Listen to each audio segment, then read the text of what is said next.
be respectful. And then gradually move closer, closer, closer. You're using the respect and courtesy. Then you know each other. And then love develops.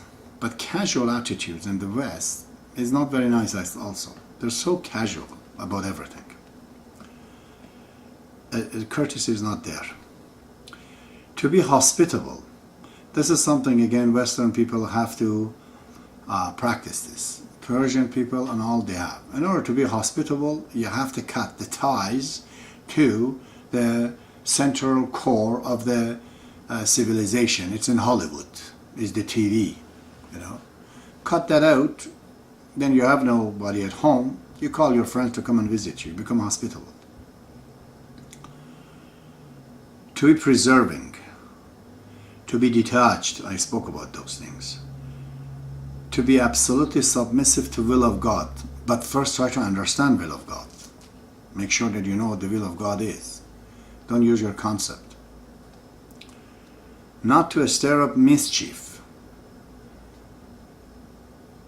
The very source of it is backbiting, fault finding, and all that. Those are causes mischief.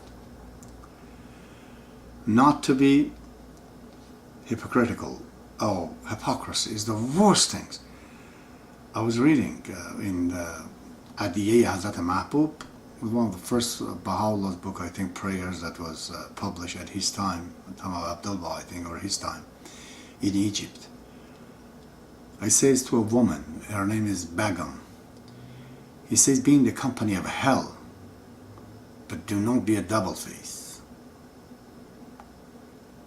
He says, go reside in the drinking house.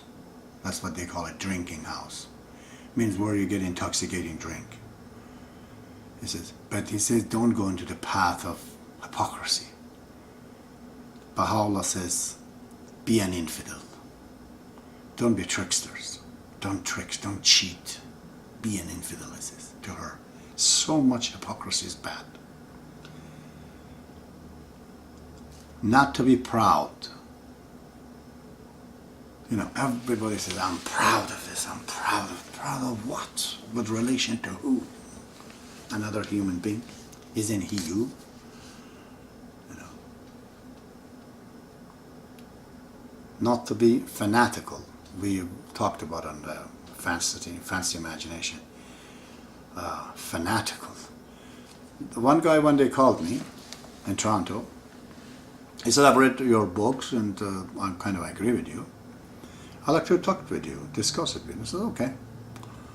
I'm not going to give his name, but if you ask probably some people they know. So he came and we went to a coffee shop right in Younger Street. I was there with our Elder of God and Lisa was with me. I don't know what happened. He just said that what you say is totally wrong. I said, that's not what you said to me on the phone. You wanted to talk, but what do you want to talk? And he kept going. And then he said that we have gathered money, about $10,000, to hire somebody to kill you in Toronto. This is a Baha'i who's talking like that. And then I didn't know what to do, because he said that I was taken in jail in Iran, I was raped. I was really feeling bad for this individual. But yet he talks like that. I want to believe he's crazy or needs psychological help, but that was not the case. He was simply fanatical. That's what the book says here. I think if Universal Laws of Justice or the National Spiritual Assembly of Canada was not preventing some of the Baha'is, they would have killed me by now. I'm alive today, I think, is strictly Universal Laws of Justice has told them not to harm me, and also the National Spiritual Assembly of Canada. There are people among the Persian that they would definitely want to finish me off, I know that. Not to prefer oneself on one's neighbor. Ooh, the old ancient one. You know, let's fix the two sides, and then she, as a neighbor, will do the next one, and the next one it becomes good. And not to indulge one's passion. not to lament in adversity, not to content with those in authority, not to lose one's temper. We know all of that. I've spoken about that. Number 10, it says to be closely united. This is an issue. I've been accused of creating disunity among the Baha'is. They say even if you are so great of the knowledge and this and that, you are actually creating disunity. Let me tell you what unity is. The core of the unity is to go to Baha'ullah, because he's the center. The center, when you get close to it, the bigger the center becomes, the more gravity comes, and the more things be united. But if people think that I have to shut up and don't say the truth because 10 other people in the house, they're totally disagreeing with me, well then I have to let all that 10 people go to hell, and I sit down here and I say nothing. That's not the Baha'i unity at all. Baha'is are not united to cheat people. They're not united to destroy the planet. This unity has a purpose. We're united to create a better world.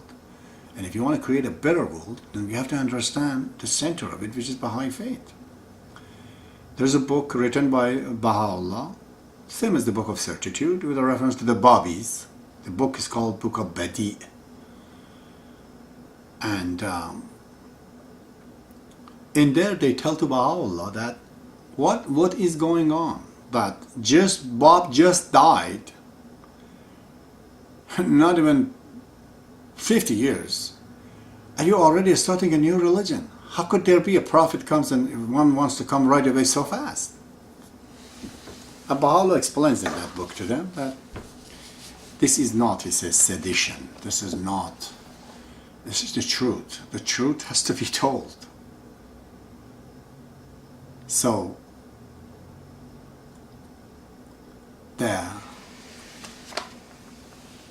word of Mr. William Sears in his book, he says to be united is more important than to be right, has not to be misread. He's talking about Baha'is gathering or going somewhere on a very small issues.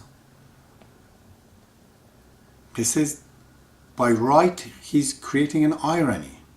If you think you are right, he says, we better be united, because unity is, righter than you're right. But it doesn't mean that we have to be united and never mind be right. Well, that's what government of Iran wants. It says that Baha'is are trying to create disunity in Iran, because if they let go of Baha'ullah and the Baha'i faith and they all become followers of Islam and they follow the religion of Islam and support the government, then the unity happens. That's what they want.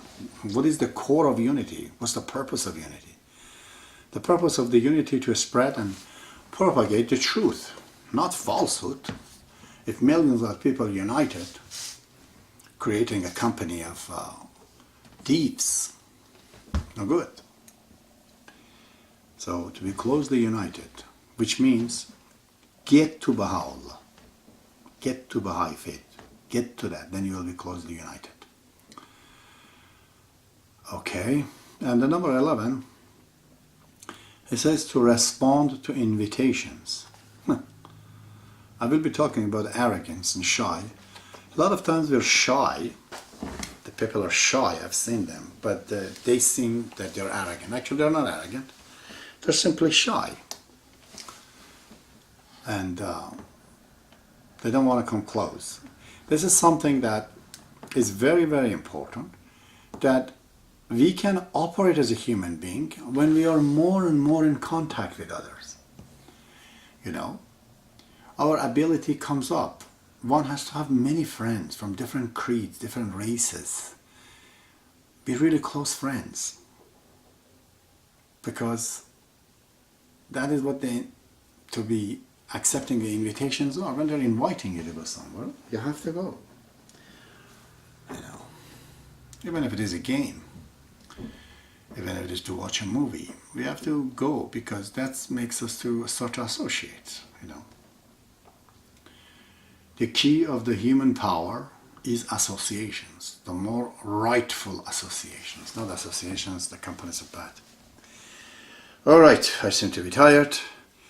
I've spoken about half an hour and whatnot. This was the final chapter that I brought some of the writings of Baha'ullah and Kitab Aghdaz. I gave you some in the Hidden Words and Kitab-e-Iqan before that, and there's thousands of it. I've never even touched writing of Abdul-Baha and Shawi Effendi and Bab and others, and even Baha'u'llah, just a drop of it. But I found those are important tools, instruments, that mechanism that can help us to become a spiritual. To be a spiritual, it is a big misconception in the West that they think you have to dress in a certain ways, talk certain ways, put big beard. Or some of these white guys is becoming a Sikh, and he even tried to speak to the accent of Indians. Those are all superficial things. None of that makes anybody a spiritual. How you talk, what you wear, and where you come from, or even your knowledge about the religion, that doesn't make you a spiritual. It doesn't make anybody a spiritual. To be a spiritual, you have to save a spirituality.